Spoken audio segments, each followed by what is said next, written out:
You ever get that feeling that the world around you is somehow less real than what's on your screen? Well, you're not alone. Today, we're diving into one of the wildest thinkers out there, Jean Baudrillard, and his book, The Intelligence of Evil. His big idea? That our reality has been replaced by a copy, and we're going to spend the next 5 minutes figuring out what on earth that means. So, Baudrillard just drops this bombshell on us. We have abolished the real world. I mean, what a statement, right? What in the world is he talking about? This single question really is the key that unlocks his entire and, let's be honest, pretty unsettling view of the world. So let's try to unravel this thing. All right, so if the real world is gone, what's left? Baudrillard gives it a name. He calls it integral reality. Now, this isn't a world that just has simulations like video games. No, he's arguing that our world is the simulation. A place where the copy has so totally taken over that we've kind of forgotten the original ever existed in the first place. And let's be clear, this isn't just about VR headsets or anything like that. For Baudrillard, our entire existence has become this seamless simulation. It's gone way beyond just not being able to tell a photo from the real thing. It's that the simulation, the copy, has actually become more real than the original. The lines have blurred so much that the distinction doesn't even matter anymore. Here's maybe another way to wrap your head around it. Think about how everything today can be perfectly engineered, explained, and reproduced.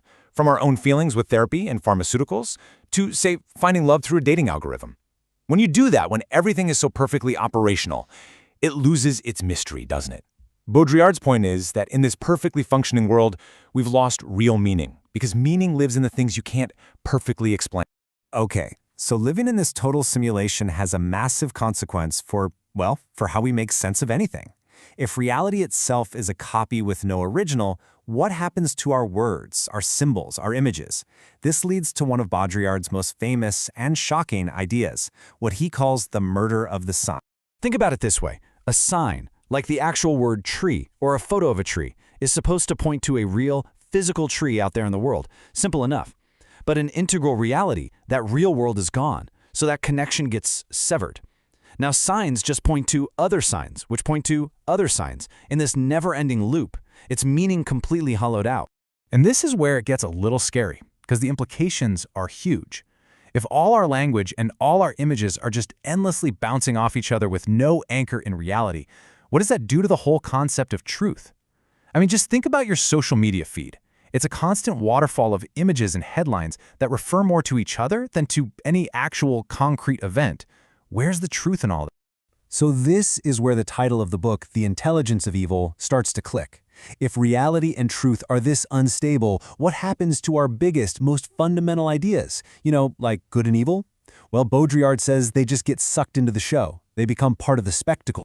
He makes this really critical distinction. We used to see evil as this mysterious, powerful, almost elemental force.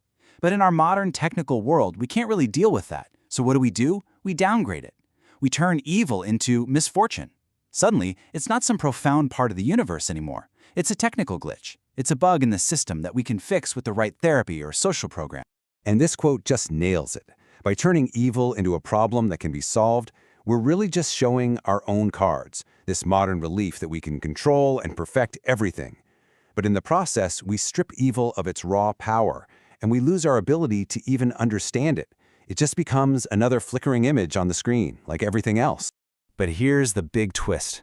Baudrillard says this perfect, seamless system, this integral reality, it can't actually hold itself together.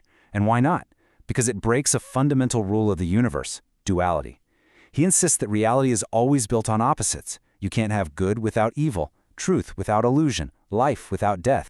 And you see the proof of this rule breaking out everywhere. Just look at these paradoxes. Every time we try to create a perfect unified system, it completely backfires. We want more information, we get more disinformation.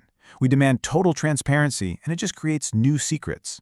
The system's attempt to erase all the rough edges only creates them in new, even weirder ways. This quote right here, this is the main principle. You simply cannot get rid of one side of the coin.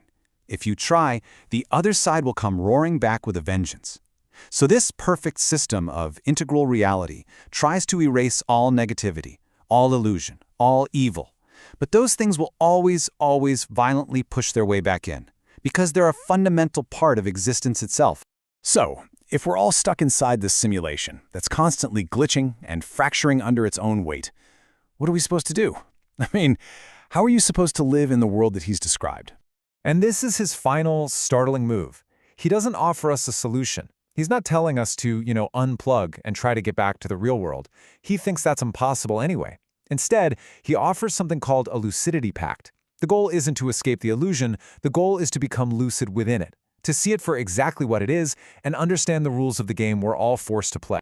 And that's the final provocative thought I want to leave you with. If the real world really is gone, then maybe freedom isn't about finding some authentic reality outside the simulation.